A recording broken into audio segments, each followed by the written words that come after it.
Xavfsiz va sog'lom yurt keng qamrovli tezkor profilaktik tadbiri davomida Navoiy viloyati Ichki ishlar boshqarmasi korrupsiyaviy jinoyatlarga qarshi kurashish bo'limi xodimlari hamda Davlat xavfsizlik xizmati Navoiy viloyati bo'yicha boshqarmasi bilan hamkorlikda o'tkazilgan tezkor tadbirda pora olish bilan bog'liq jinoyat fosh etildi. Navoiy viloyati Karmona tumani soliq inspeksiyasi kommunal soliq tekshiruvlari sho'basida davlat soliq bosh inspektori lavozimida ishlayotgan shaxs yakka tadbirkorlarning birida yuzaga kelgan soliq qarzdorligini bir qismini kamaytirib berishi va yuzaga kelgan moliyaviy jarimani qo'llamaslik evaziga 1000 AQSh dollari miqdorida pullarni pora tariqasida olayotgan vaqtida qo'lga olindi.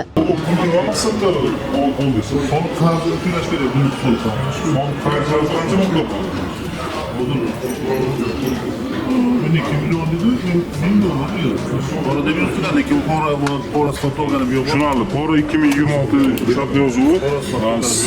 seri raqam Ayni paytda holat yuzasidan O'zbekiston Respublikasi Jinoyat kodeksining 210-moddasi 1-qism bilan jinoyat ishi qo'zg'atilib, tergov harakatlari olib borilmoqda.